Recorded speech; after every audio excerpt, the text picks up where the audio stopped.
Maseret Baba Batra, Daf Yudhet.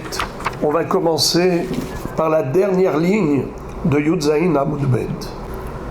Une petite introduction au sujet.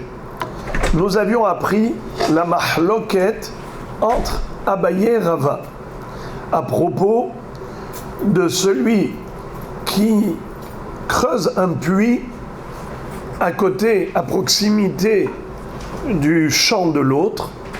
Est-ce qu'il a le droit de le faire en creusant le puits mamash à la limite de la frontière, ou bien est-ce qu'il doit garder une distance avant de creuser le puits?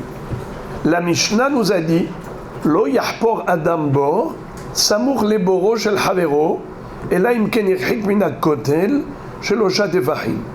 C'est-à-dire qu'on n'a pas le droit de se rapprocher de trop de la limite du domaine de l'autre. Pourquoi? Parce que si Réhouven a déjà creusé un puits à proximité de la frontière, lorsque Shimon va venir creuser un deuxième puits à proximité du premier puits, alors il va casser la paroi, la cloison qui sépare les deux puits. Et donc on va avoir maintenant un désastre. C'est que le puits de Réhouven va être endommagé par le puits de Shimon. Alors qu'est-ce qu'il faut faire pour ne pas causer du dommage à autrui? Il faut garder une distance de sécurité. Laquelle? 3 tfahim, 30 cm. Si tu laisses de la terre d'une épaisseur de 30 cm, alors tout va bien. La question est de savoir, entre le premier puits et le deuxième puits, il faut qu'il y ait 6 tfahim, 3 et 3, n'est-ce pas? Donc maintenant, le premier, quand il avait construit son puits, est-ce qu'il devait s'éloigner? Est-ce qu'il devait s'éloigner? Car au moment où le premier, Réhouven, avait creusé son puits, il n'y avait rien chez Shimon. Il n'avait aucune raison de s'éloigner. Pourquoi il va perdre une épaisseur? C'est dommage. Donc normalement, il aurait pu creuser mamash à la limite de sa frontière. Qui est-ce qui peut me rappeler la mahloket de Abaye et Rava? Qui se rappelle ce qu'on a étudié hier? Bravo. Quand la kavod. Abaye était permissif, Rava était restrictif. C'est-à-dire, lorsque le premier arrive, est-ce qu'il doit anticiper? Est-ce qu'il doit se dire peut-être qu'un jour, même mon voisin va faire la même chose que moi? Il va creuser un puits à côté. Alors, de la même façon que je ne veux pas que lui me cause préjudice, moi aussi, il ne faut pas que je lui cause préjudice. Alors, qu'est-ce qu'il faut faire? Il faut s'éloigner. Il faut prendre une marge de sécurité, c'est-à-dire s'éloigner de la limite, de la frontière. Il faut s'éloigner combien? 3 tfahim. Et ensuite, quand Shimon il va creuser son puits, lui aussi il va s'éloigner 3 tfahim. 3 plus 3, 6 tfahim, tout le monde est content. Ça, c'est ce que dit Rava. Abaye dit non. Abaye dit, Shimon, lui, doit s'éloigner, mais Réhouven n'a pas besoin de s'éloigner. Car Réhouven, le premier, quand il a creusé son puits, il n'y avait pas encore le puits de Shimon, donc il ne causait du dommage à personne. Comme il ne causait du dommage à personne, pourquoi tu veux lui imposer cet éloignement? Pourquoi faire? Il va perdre 3 tfahim. Pourquoi faire? Parce que peut-être qu'un jour, l'autre aussi va creuser un puits, mais lui, au moment où il a creusé son puits, il n'y avait rien du tout. Alors, il a le droit d'aller jusqu'au bout de son domaine. Tandis que Rava dit non. De la même façon que toi, un jour, tu as décidé de creuser un puits, lui aussi, peut-être qu'un jour, il va décider de creuser un puits. De la même façon que du deuxième, on va demander de s'éloigner de la frontière, toi aussi, le premier, tu dois t'éloigner de la frontière. Tu ne dois pas attendre que l'autre il ait un puits pour t'éloigner. Tu dois anticiper. Alors maintenant, on va poser des questions à Rava. Toutes les questions maintenant, elles vont s'adresser à Rava. Et on va donner raison à Abaye. Regardez. Mais à chaque fois, Rava va donner une belle réponse. Première kushia d'aujourd'hui. Ta shema marhikim et gefet ve'et zevel ve'et melach ve'et hasid ve'et slaim mikotlo shel havero shlosha tevachim. Qui est-ce qui peut m'aider à traduire? Alors dites-moi, qu'est-ce que ça veut dire? On doit éloigner du mur qui sépare les deux, le mur de son voisin. Il faut s'éloigner du mur du voisin. Combien on doit s'éloigner du mur du voisin? 3 tfahim. Pour déposer quoi? Du gefet, le sel, bravo. Melach, c'est facile à traduire. Le sel, c'est quoi zevel? Bravo, c'est les ordures qu'on mettait là-bas pour les transformer en compost, en engrais. Très très bien. C'est comme ça qu'il essaie le zevel. Comme on dit en français, rien ne se perd, tout se récupère. Alors, c'est-à-dire que on transformait les ordures en compost, en fumier, pour les engrais. Ok. Maintenant, qu'est-ce qu'il faut? Qu'est-ce qu'il faut aussi éloigner? Hein? La chaux. Sid, la chaux. Bravo, facile à traduire. Maintenant, slaim, des rochers. C'est là, qui dégagent la chaleur. Parce qu'ils utilisaient ça pour allumer le feu, par exemple. Ils frottaient les silex.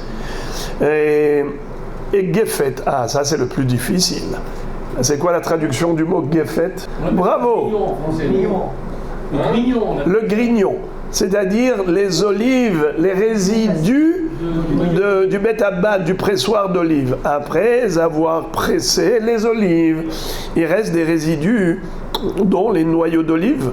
Ce grignon-là, il servait à quoi? Alors à toutes sortes de choses, soit par exemple pour la cheminée, soit pour donner à manger aux ânes, ou, par exemple comme les noyaux de dattes, ou soit pour enfouir des choses chaudes dont on voulait conserver la chaleur. Aujourd'hui vous avez la plata, c'est facile pour vous de réchauffer Nachon, de garder au chaud. À l'époque c'était très difficile. Va frotter les silex pour allumer une flamme, pour allumer les brindilles, pour allumer la paille, pour allumer les bûches de bois pour en faire du charbon. C'était pas évident. Donc on utilisait également de la chaleur chimique pour réchauffer avec de la chaleur physique. C'est-à-dire, j'avais une marmite qui était chaude physiquement et j'allais maintenir cette chaleur physique par un produit chimique, une chaleur chimique. C'est quoi la chaleur chimique? Le sel. Le sel, par exemple, si je mets la marmite chaude dans du sel, eh bien, l'énergie du sel entretient la chaleur de la marmite. Ou bien si je mets dans du gefet. C'est quoi gefet? Les résidus du pressoir d'olive. Le grignon. Eh bien, ça aussi, ça intensifie la chaleur de la marmite. Bekitsour, tout cela, ça pouvait endommager le mur du voisin. Tu n'as pas le droit de causer préjudice à l'autre. Éloigne ces éléments du mur du voisin. Même si tu es dans ta cour, tu es dans ton jardin, d'accord, tu veux dire je suis chez moi. Tu es chez toi, c'est vrai, mais tu vois pas le mur du voisin? Tu veux lui endommager? Alors qu'est-ce qu'on avait vu? Qui est-ce qui peut me rappeler qu'est-ce qu'on avait vu par exemple? D'autres restrictions. Il n'a pas le droit d'uriner. Nahon, il n'a pas le droit d'uriner sur le mur du voisin. Parce que c'était des briques en argile qui pouvaient s'abîmer avec les urines. Veta maharesha. Maharesha, c'est quoi? La charrue. Veta zraim, c'est quoi zraim? Semer, tu ne dois pas semer à côté du mur parce que la terre elle va s'effriter, le mur va s'ébranler. Les arbres. Ouais, on avait vu tout ça. Nahon, le four, faut l'éloigner. Le moulin, faut l'éloigner. Quoi encore? Allez, Gefet, Zevel, Melach, Sitz, Laim. Il faut éloigner du mur. Et également, Sadbasid. Et mettre une peinture de chaux sur le mur pour le protéger. On parle du mur et on parle du mur. Un vrai mur vertical. Dans la deuxième partie, vous êtes resté encore avec le puits. Nous, on est dans la deuxième étape de la Mishnah. Regardez, si vous voulez, pour mieux comprendre les choses, je vous invite à lire Daf Yud Zayin Amud Aleph, le début du Pérec. D'abord, on a parlé du puits. Et après, on a parlé d'autre chose. On a parlé du mur. Éloigne-toi du mur du voisin pour ne pas l'abîmer. Quand tu veux déposer là-bas tes ordures, ton sel, ta chaux, tes rochers, ton grignon, éloigne-toi de 3 tfahim. Et sadbassid. Et en plus de peindre avec une couche de chaux. Ok. Les frères et les amis. Maintenant, regardez comment la Gemara va poser une question bombardesque à Rava. Elle va dire a priori, c'est Abaye qui a raison. C'était quoi la mahloket entre Abaye et Rava? C'était de savoir est-ce qu'il faut anticiper ou on n'a pas besoin d'anticiper. Lorsque Réhouven, il cause immédiatement un dommage à Shimon, il n'a pas le droit. Mais lorsque Réhouven, au moment où il a déposé ses affaires ici, il n'y avait rien chez Shimon. Est-ce qu'il doit anticiper et se dire que peut-être un jour Shimon il va construire un mur, peut-être qu'il va creuser un puits, peut-être Mahloket. Rava dit oui, Abaye dit non. Abaye dit c'est pas la peine d'anticiper. Maintenant tu ne causes aucun dommage à Shimon, fais ta vie, profite de la vie. Rava dit non, car il se peut que demain Shimon décide de faire quelque chose et il va se retrouver endommagé par toi. Tu dois anticiper. La Gemara, maintenant, va poser une question nucléaire à Rava. Elle va dire à Rava, mais comment tu peux dire une chose pareille? Qu'un homme n'a pas le droit de faire des choses dans son domaine, même si à l'heure actuelle ça ne dérange personne, s'il sait qu'un jour ça peut déranger.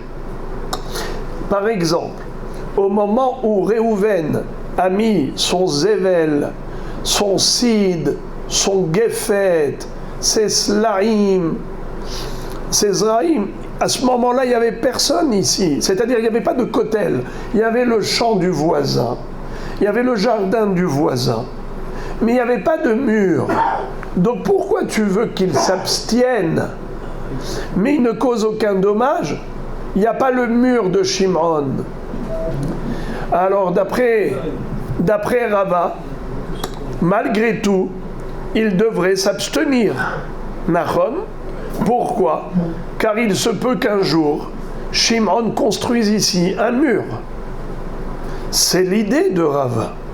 Rava, toute son idéologie, c'est qu'un homme doit prendre les précautions nécessaires pour ne pas causer dommage à autrui, pas seulement s'il cause dommage dans l'immédiat, mais même dans le futur. Un éventuel futur. C'est même pas sûr qu'il va y avoir ce futur. Éventuellement. Donc un homme doit prendre en considération toutes les éventualités et faire attention de ne pas faire du mal à l'autre. Si c'est vrai, on a une kushia. Pourquoi alors la Mishnah a dit qu'il faut éloigner du mur du voisin le Zével, le Sid, le Gefet, les Slaim, mais le Melach, le sel, il faut l'éloigner du mur. Mais c'est pas vrai d'après toi, Rava, même s'il n'y a pas de mur, car peut-être un jour il va construire un mur. Si tu vois que la Mishnah a dit qu'il faut s'éloigner du mur, machma que c'est seulement s'il y a un mur qu'on peut endommager qu'il faut s'éloigner. Machma que s'il n'y avait pas de mur au moment où il a déposé ses affaires ici, il n'a pas besoin de s'éloigner de 3 tfahim. Il aurait le droit de déposer ses objets, ses affaires, le sel et compagnie, à proximité de la limite, de la frontière. Il n'a pas besoin de garder une distance de 3 tfahim, puisqu'il n'y a pas de mur. Donc, machma que Abaye a raison. Abaye, qu'est-ce qu'il a dit? Si je ne cause pas de dommages dans l'immédiat, je n'ai pas besoin de prendre des précautions par rapport à un éventuel futur. Car peut-être que ce futur ne va même pas exister. Peut-être qu'il ne va jamais construire un mur ici. Et même s'il va construire un mur, moi, au moment où j'ai fait ce que j'ai fait, je ne dérangeais personne. Après, l'autre, il a construit, c'est lui qui est venu en deuxième. Mais moi, au moment où j'ai fait, je dérangeais personne. Abaye, a priori, a raison, puisque la Mishnah dit clairement « Lo yismor Adam, les kotel havero ». Ça veut dire qu'il faut s'éloigner de 3 tfahim du mur avant de poser le sel et les engrais et compagnie. Ce qui veut dire que si je ne cause pas de dommages immédiats, je n'ai pas de problème, il n'y a pas d'interdiction. Alors qui a raison a priori? Abaye. Or c'est une couchia sur Rava. Rava c'est un Émora. Il ne peut pas contredire la Mishnah. Comment il va répondre? Il va répondre comme ça. Lo, qu'il est kakotel nami lo samir. Non, Rava te dit, c'est pas comme ça qu'il faut comprendre la Mishnah.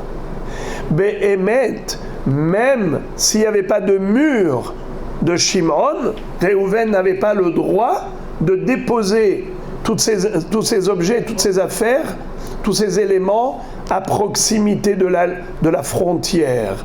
Parce que peut-être demain, il va construire un mur. Alors pourquoi est-ce que la Mishnah dit Lo ismoch Adam le kotel havero elaim ken irhik mimenu shelo shatfahim besad basid? Pourquoi est-ce que la Mishnah parlait du mur? Machma qu'il faut qu'il y ait un mur a priori. Il dit non, même s'il n'y a pas de mur aujourd'hui, mais c'est parce qu'il peut peut-être construire un mur demain.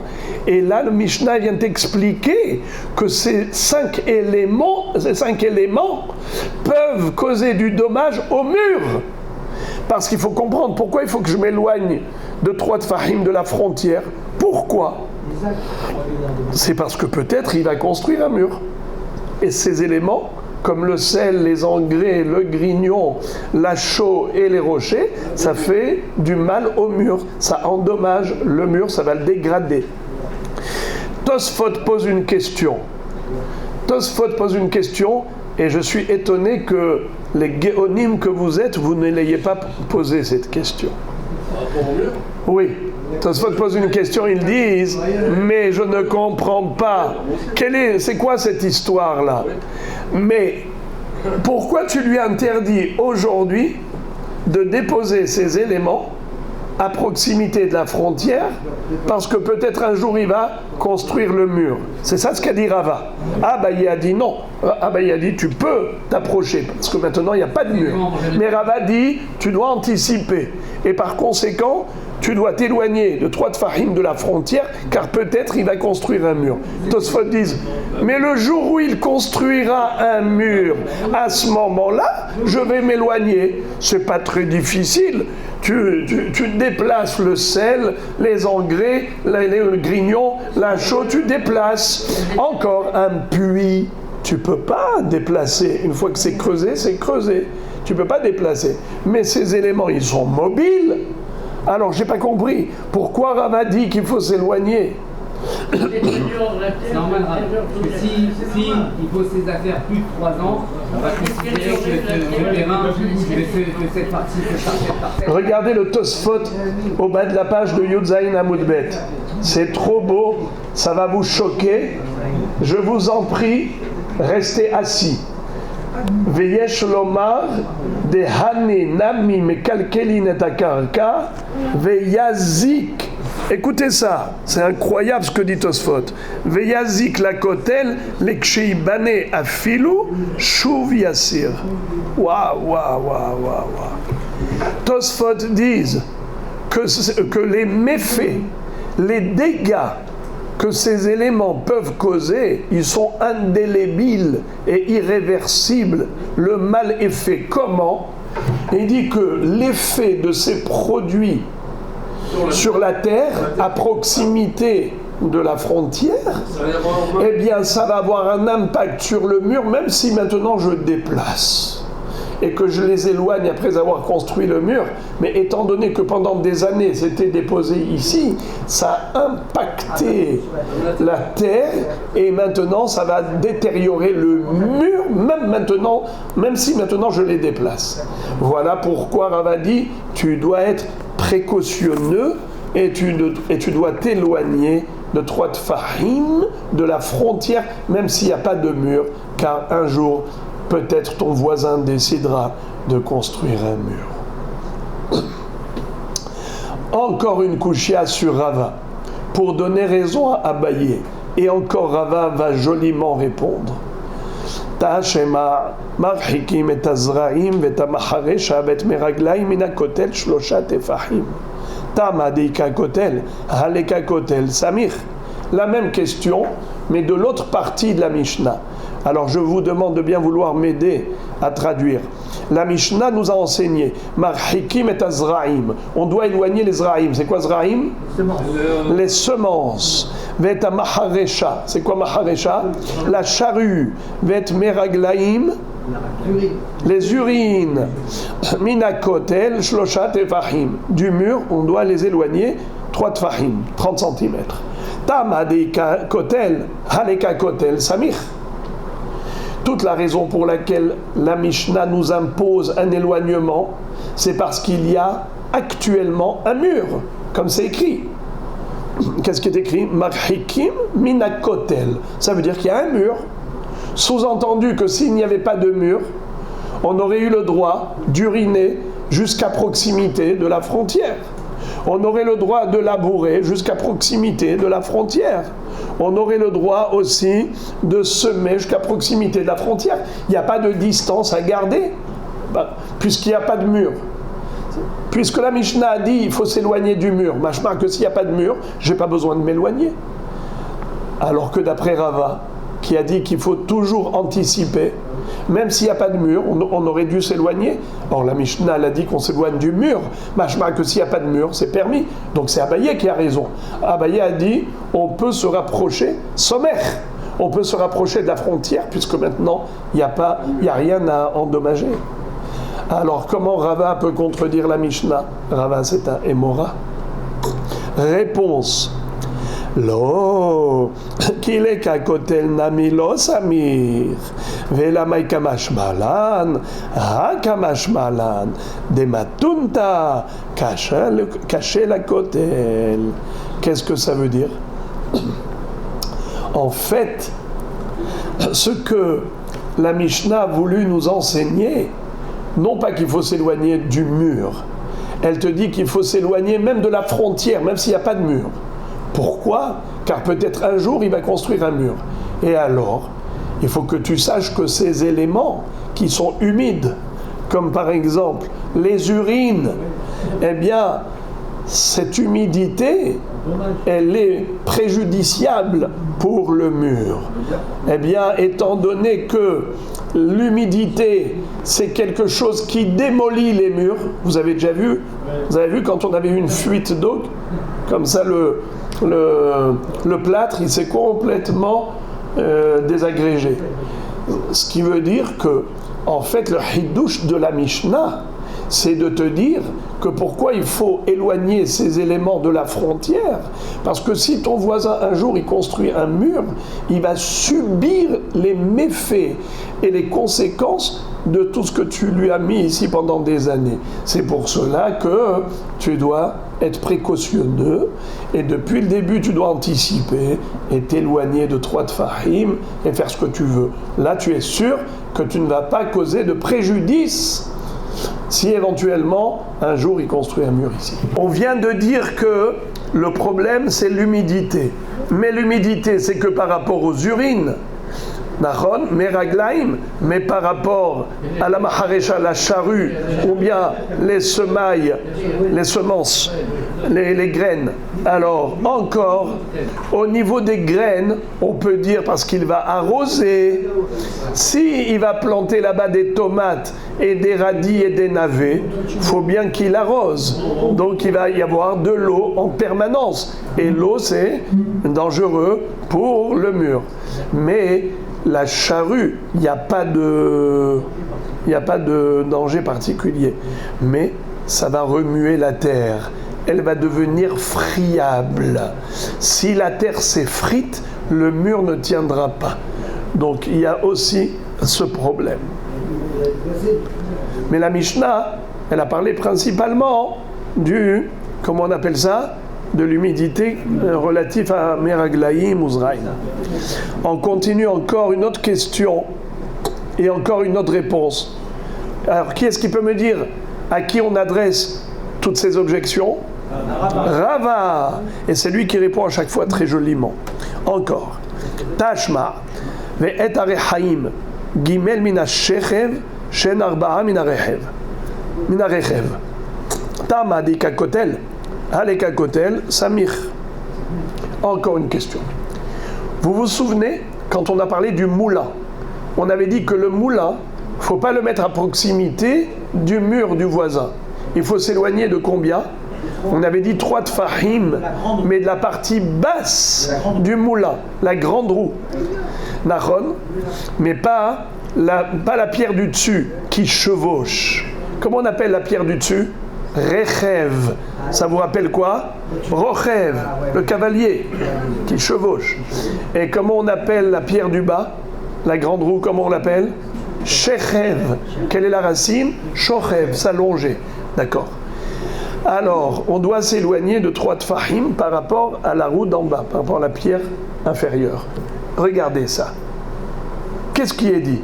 Qu'il faut s'éloigner du mur. Mashma, qu'il y a un mur.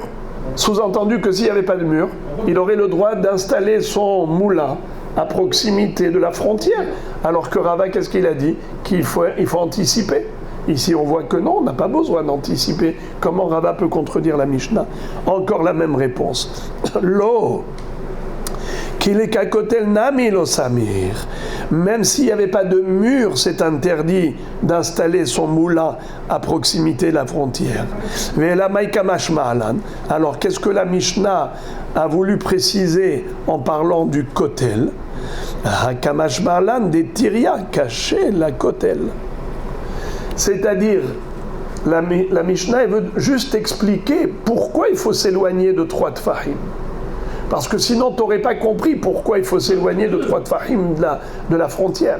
Si je t'avais dit juste, éloigne-toi 3 tfahim de la frontière pour installer ton moulin, mais tu aurais dit, mais pourquoi ? Pourquoi ai-je besoin de perdre ces 30 cm ? Alors, on lui révèle avec un mot la raison. Parce que un jour, ton copain, il peut construire ici un mur. Et alors, Tiria cachait la kotel. C'est quoi Tiria ?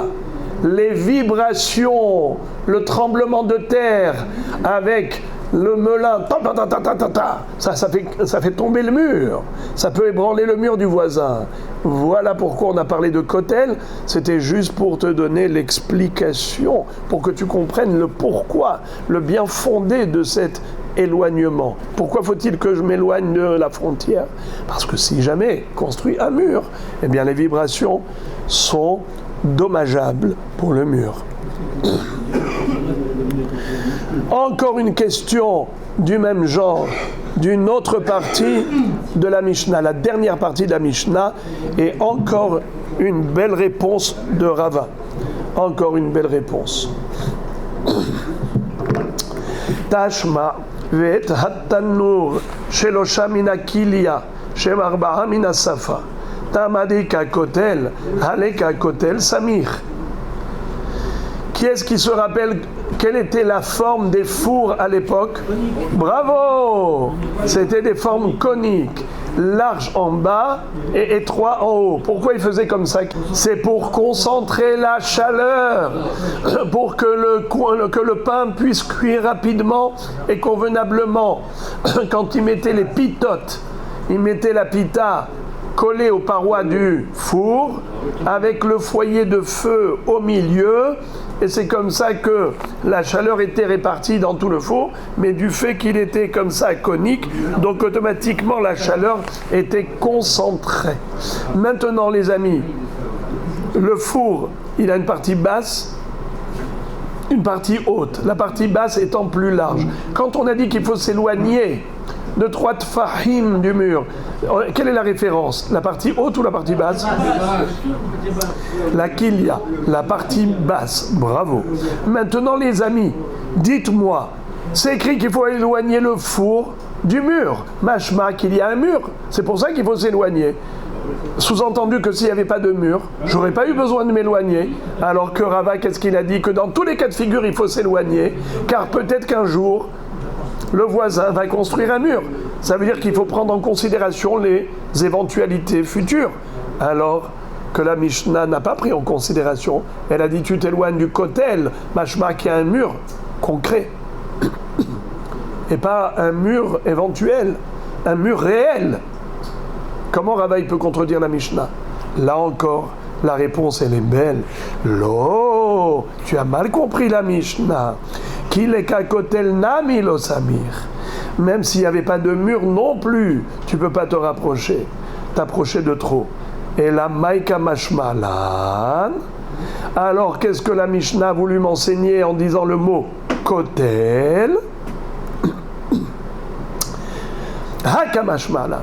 De havla caché le kotel. La Mishnah, ce qu'elle a voulu m'enseigner au travers du mot kotel, c'est m'expliquer la raison de l'éloignement. Tu veux savoir pourquoi j'ai exigé que tu t'éloignes de la frontière de 3 tfachim avant d'installer ton four? C'est parce que la chaleur, elle est préjudiciable pour le mur. La chaleur, elle va taper sur le mur et à un moment donné, elle va l'effondrer. Tashma. Encore une couchia bombe sur Rava et il va encore répondre. Mais cette fois-ci, ce n'est plus de la Mishnah qu'on va déduire la question, c'est d'une baraïta. Qu'est-ce qu'elle nous dit cette baraïta? Lo yiftach Adam hanut shel nahtomim veshel tzabbaim tahat otzaro shel havero velo refet bakar. Un homme n'a pas le droit d'ouvrir un magasin de boulangerie, c'est-à-dire d'installer une boulangerie en dessous du Otsar chez le Havero. C'est quoi le Otsar? Bravo! Un dépôt. Qu'est-ce qu'il y avait dans ce grenier?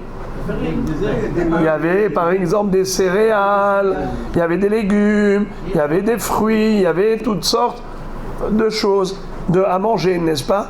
Alors lui, le bonhomme, il entreposait tout ce qu'il avait à manger dans ce Otsar, et voilà que l'autre, il lui a ouvert en dessous quoi? 3 possibilités.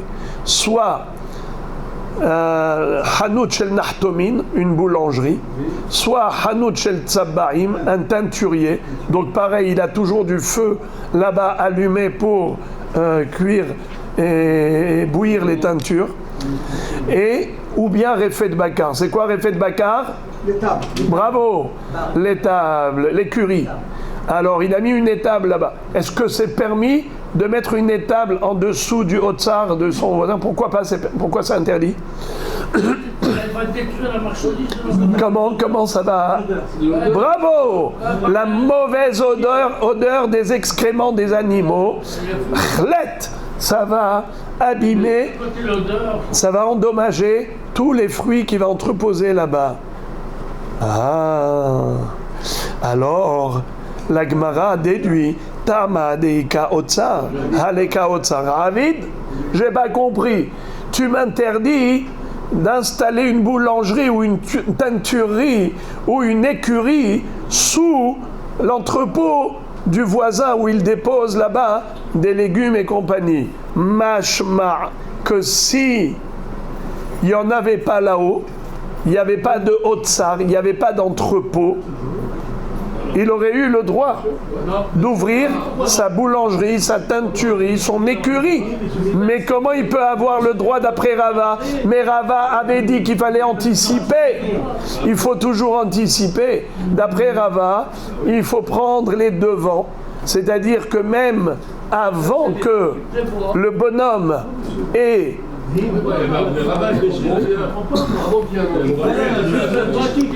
avant que le bonhomme ait son otsar, il ait son coffre-fort là-haut, déjà, il faut prendre les précautions.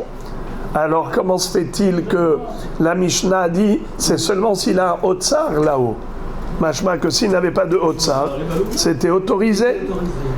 Grande question.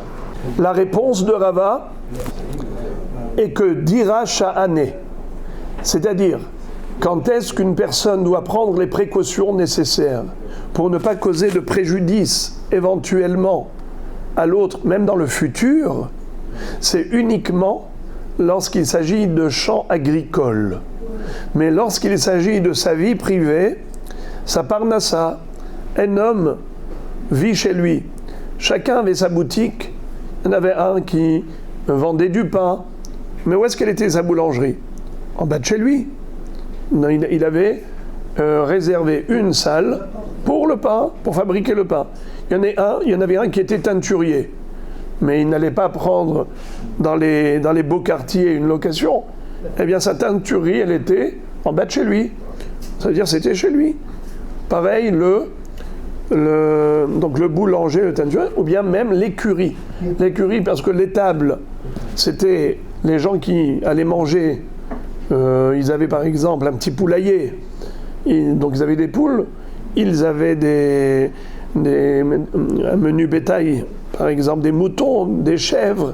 Et c'est comme ça qu'ils allaient faire la shahita. Et ils allaient manger. Ce qui veut dire qu'en effet, on ne peut pas empêcher les gens de vivre normalement. Voilà. Donc ça s'appelle dira. Là, au niveau de dira, ça dépend. Quand est-ce qu'en effet, tu n'as pas le droit de causer préjudice à l'autre si c'est concret? Ça veut dire que concrètement, maintenant, l'autre il a un otsar là-haut, toi tu viens et tu ouvres en dessous son otsar, une boulangerie, une teinturerie, une écurie. Ça, c'est porter préjudice directement à une personne. Mais s'il n'y avait pas de otsar là-haut, tu n'as pas besoin de te prendre la tête en te disant mais peut-être qu'un jour il va ouvrir un otsar. Toi, au moment où tu as ouvert ta boulangerie, il n'y avait aucun otsar là-haut. Tu as le droit de vivre. Ça s'appelle dira. Dira, c'est-à-dire habitation. Tu habites normalement. Tu vis normalement. Daïkaname de Tane Allah, Imaïta refet bakar kodemet la otsar mutar.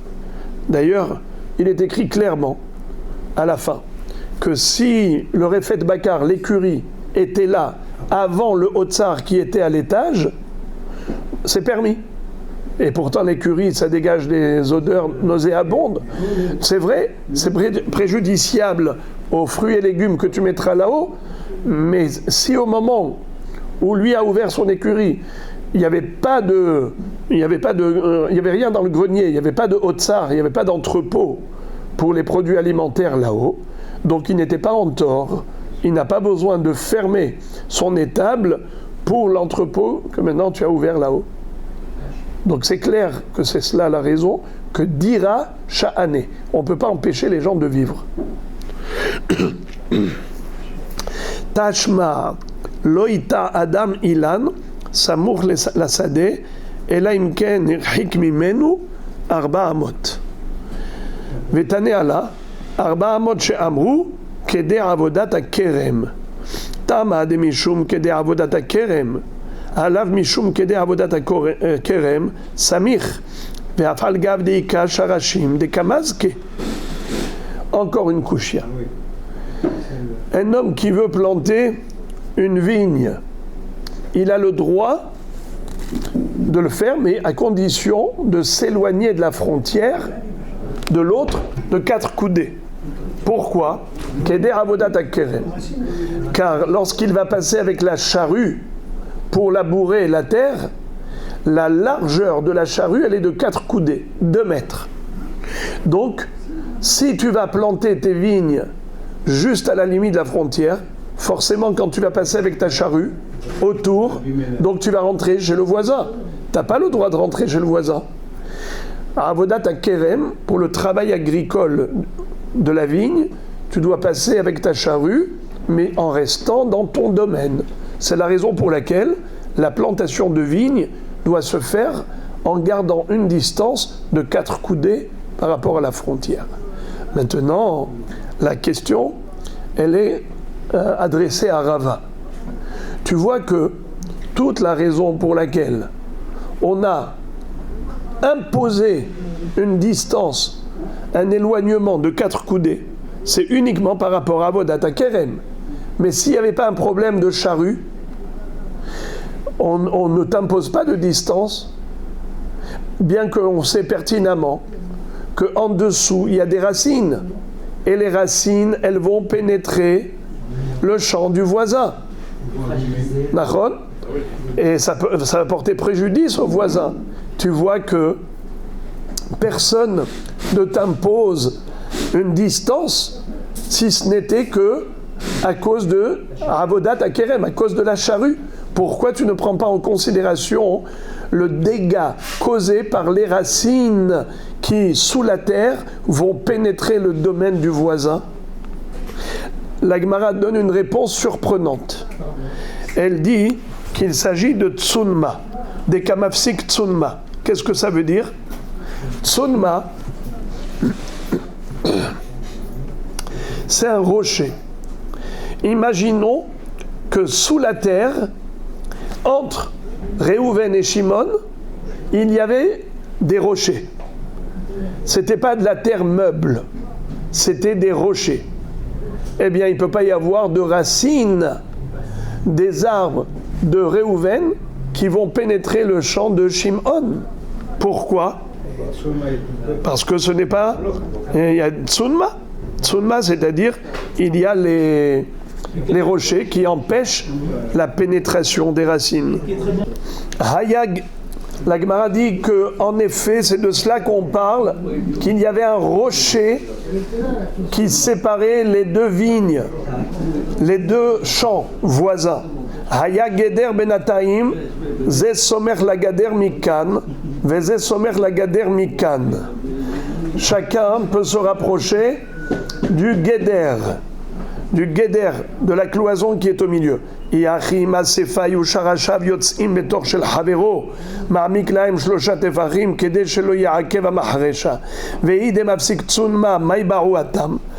Gemara dit, si c'était vrai qu'on parlait de 2 champs mitoyens de Réhouven et Shimon, mais que entre les 2 il y avait tsunma, c'est-à-dire du roc, il y avait des rochers qui empêchaient la pénétration des racines de l'un à l'autre.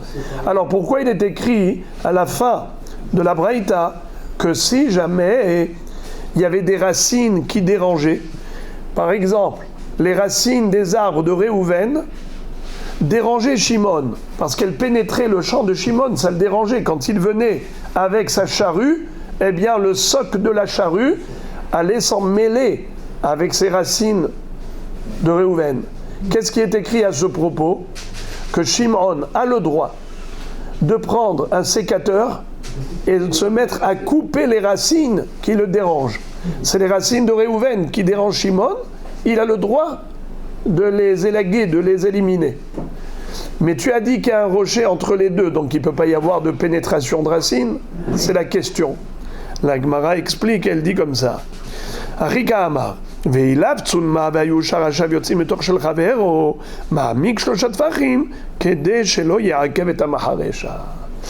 que voulait dire la Baraïta, c'est qu'il y a 2 éventualités.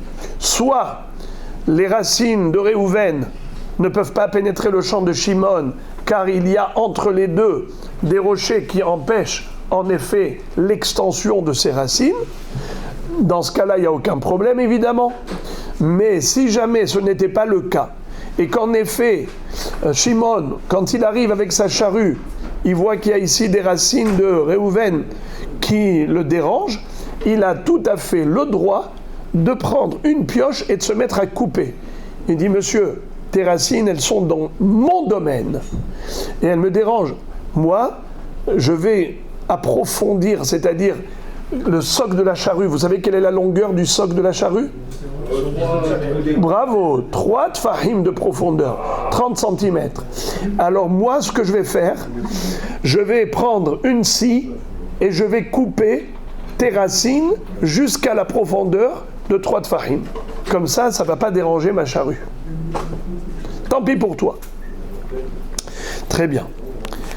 Tashma, encore une dernière question et on va s'arrêter là. Tashma, marhikim et ilan minabor, 25 ama, tama deikabor, halekabor, samir. C'est-à-dire, nous avions appris une mahloket entre Tanakama et Rabbi Yossi, à savoir est-ce qu'un homme a le droit de planter un arbre dans son domaine, sachant que dans le domaine du voisin, il y a un puits. Or, il sait pertinemment que les racines de son arbre peuvent, sous la terre, pénétrer le champ du voisin et là-bas vont abîmer le puits. Parce que ça va démolir son puits. Lui, il a creusé un puits, il a rendu étanche, c'est devenu une citerne d'eau qui lui permet d'arroser tranquillement son champ. Et voilà du jour au lendemain un carnage. C'est quoi ce désastre? Tout le puits a été complètement éclaté. Par quoi? Par les racines de l'arbre du voisin. Est-ce que Réhouven a le droit de planter un arbre sachant pertinemment que dans le champ de Shimon, il y a un puits, et qu'un jour viendra, et que ces racines vont démolir le puits de Shimon? Alors, Mahloket. La Mahloket est la suivante. D'après Tanakama, c'est-à-dire Hachamim, eux, ils disent qu'il faut s'éloigner. Quelle est la distance de sécurité? C'est 25 coudées, c'est-à-dire 12 mètres et demi. 12 mètres et demi, ça fait 25 coudées. Alors, lui, c'est-à-dire que tu dois mesurer depuis le bord du puits jusqu'à l'arbre, et là tu peux planter. Il faut qu'il y ait une distance minimale de 25 coudées pour pouvoir planter ton arbre. Ça, c'est Hachamim. Mais Rabbi Yossi dit pas du tout. Zehofer betor shelo, vezenotea betor shelo. Toi, tu creuses chez toi, toi, tu plantes chez toi. Chacun fait sa vie. En d'autres termes, comme on le verra plus tard, c'est quoi la mahloket entre les deux? Est-ce que c'est à la mazik l'archiket atzmo ou à la nizak l'archiket atzmo? Est-ce que c'est l'endommageur qui doit s'éloigner ou est-ce que c'est l'endommagé qui doit s'éloigner? Qui endommage l'autre ici? C'est l'arbre qui endommage le puits. Est-ce qu'il faut que le planteur d'arbres s'éloigne? D'après Chachamim, oui, car c'est lui l'endommageur. D'après Rabbi Yossi, non, car c'est à l'autre, l'endommagé, de s'éloigner. Pourquoi? Parce qu'au moment où il plante, il n'y a pas de dommage. Ce n'est que plus tard que ça va arriver. C'est Grama. Alors regardez maintenant, s'il vous plaît. Combien de centimètres, à combien de distance doit être celui qui a fait son puits? Combien il doit prévoir? 12 mètres et demi aussi de son puits? Ben oui, s'il veut pas subir. 12 mètres et demi, ça va être Ouais, alors la Gemara nous dit, a priori, il y a ici une grande question contre Rava. Pourquoi? Parce qu'il est écrit Marhiki metailan minabor, esrim vehamesh ama, tama deikabor, halekabor, samir. Vous avez compris la question? C'est que d'après Rava, il faut anticiper. Et s'il faut anticiper, donc normalement la Mishnah, qu'est-ce qu'elle aurait dû dire? Que d'après Chachamim, il est interdit de planter un arbre à proximité du champ du voisin. Car peut-être un jour, il va creuser un puits. Et s'il creuse le puits, donc Réhouven, avec son arbre, il va l'endommager, alors il faut qu'il s'éloigne. Or, c'est pas ça. Ce n'est pas écrit comme ça. Qu'est-ce qui est écrit? qu'il faut s'éloigner du puits. Ça veut dire que Shimon, il a déjà un puits creusé dans son domaine. C'est pour ça que Réhouven, quand il plante l'arbre, il doit s'éloigner. Je déduis de là que si Shimon n'avait pas de puits, Réhouven n'a pas besoin de s'éloigner. Donc on voit d'ici qu'il n'y a pas de notion d'anticipation. On n'a pas besoin d'anticiper. Pourquoi Rava a dit qu'il faut prendre des précautions par rapport à un éventuel futur? C'est pas vrai, on ne prend pas le futur en considération. Réponse. Lo, ki lekabor nami lo samir, ve'a kamashma alan, de'ad kafhe ama azle sharashim ou mazke labor. C'est-à-dire, en fait, nous dit Rava, t'as mal compris ce que voulait dire la Braïta. Behemet, la Mishnah. La Mishnah, Behemet, elle t'interdit de planter un arbre à proximité du voisin. Tu dois t'éloigner à 25 coudées. Pourquoi ? Car peut-être que demain, ton voisin va creuser un puits et tu vas l'endommager. Ah, alors pourquoi est-ce que la Mishnah a parlé d'un puits? Il faut s'éloigner du puits. C'est pour t'expliquer le bien fondé. C'est pour te donner la raison, pour que tu comprennes pourquoi il faut s'éloigner. Si je ne te parle pas du puits, comment tu vas savoir que c'est cela la raison? Tu vas me dire, mais pourquoi m'éloigner? Mais moi, je veux planter à proximité de ma frontière, de la limite de mon domaine. Pourquoi tu veux que je perde tout cet espace? Alors, il fallait bien donner une explication. Il fallait écrire le mot « bord » pour t'expliquer pourquoi faut-il s'éloigner par rapport au bord. Uniquement par rapport au bord. D'ailleurs, s'il y avait déjà un bord qui était creusé, tu t'éloignes du bord, 25 coudées, tout va bien. Et s'il n'y en a pas, tu t'éloignes malgré tout. Pourquoi? Parce que peut-être demain, il va creuser un bord. Yachim asifa vim ilan kadam lo yakutz veidelo samir echim ishkahatla. Alors je termine avec cette dernière phrase. La Gemara dit, en effet, il y a une kushia. C'est que dans la deuxième partie de cette Mishnah, il est écrit que si l'arbre avait devancé le puits, il n'y a aucun problème. Écoutez ça. Veim ilan kadam lo yakut. Traduisez s'il vous plaît. Si l'arbre a devancé le puits, alors il n'a pas besoin de couper son arbre pour permettre à l'autre de creuser son puits. Nahon. Alors c'est quoi la question? La Gemara pose une couchée, elle dit, si c'était vrai ce que tu dis, que en effet c'est assourd de planter un arbre à proximité du voisin si on sait qu'un jour il est capable de creuser un puits et il va se retrouver endommagé par les racines de mon arbre. Rava dit, il faut que je prenne des précautions et que je m'éloigne, parce qu'il faut anticiper toujours. D'accord ? Si c'était vrai, pourquoi la Mishnah dit clairement Im ha'ilan kadam lo yakutz. Si l'arbre a précédé le puits, tu n'as pas besoin de couper l'arbre au profit du puits. Mais d'après toi, Rava, comment Bichlal il a pu planter l'arbre depuis le début? Mais toi, Rava, tu as dit qu'il fallait qu'il soit précautionneux. Tu as dit qu'il faut toujours anticiper. Alors, comment est-ce qu'on peut arriver à une situation pareille où tu me dis, mais si l'arbre avait été planté avec permission et il était déjà là auparavant, alors tu n'as pas besoin de couper l'arbre au profit du puits. Parce qu'au moment où il a planté, il n'y avait pas de puits. Mais d'après toi, Rava, ça n'existe pas, ça. Puisque tu as dit que même s'il n'y a pas de puits à l'heure actuelle, au moment de la plantation de l'arbre, tu dois malgré tout garder les distances et t'éloigner, car peut-être qu'un jour, ton voisin va vouloir creuser un puits. Alors comment est-ce que la Mishnah a pu dire une chose pareille? Ve'im ha'ilan kadam lo yakut. Et si l'arbre était là le premier, alors il n'a pas besoin de couper au profit du puits. Mais c'est pas vrai. Mais il n'a pas le droit. Mais là, il a peut-être demandé l'autorisation au propriétaire. Si, c'est un terrain. Alors c'est évident, s'il a demandé l'autorisation, Bokertov, si c'est en commun accord, tout va bien. Hein? C'est un terrain qui se suffit de la pluie, donc il peut planter son arbre. Mais on avait vu que toutes ces couchiottes là, c'était par rapport à la Lishnakama. Rappelez-vous. En tout cas, nous on pose la question sur Rava. Rava, écoutez bien. Qu'est-ce qu'il va répondre? C'est trop beau. Écoutez ça, le miel. Il va dire qu'en fait, dans quel cas il avait le droit de planter son arbre? Si c'est un lokeyah. Acham, bemaya askinan belokeya. On parle d'un acheteur. C'est quoi un acheteur? Écoutez.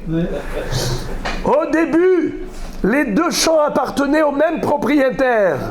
Réhouven, c'était lui le seul et unique propriétaire des deux domaines. Ensuite, il a vendu la moitié à Shimon. Donc, au moment où il avait planté son arbre, il faisait ce qu'il veut parce qu'il ne dérangeait personne et il ne peut pas déranger quelqu'un. Mais maintenant qu'il a vendu la deuxième moitié, 50% du champ à Shimon, alors maintenant Shimon lui dit, mais moi je veux creuser un puits, coupe tes racines. Il dit non, au moment où j'ai planté mon arbre, c'était avec autorisation parce que j'étais chez moi, alors tu ne peux rien me dire aujourd'hui. Bon,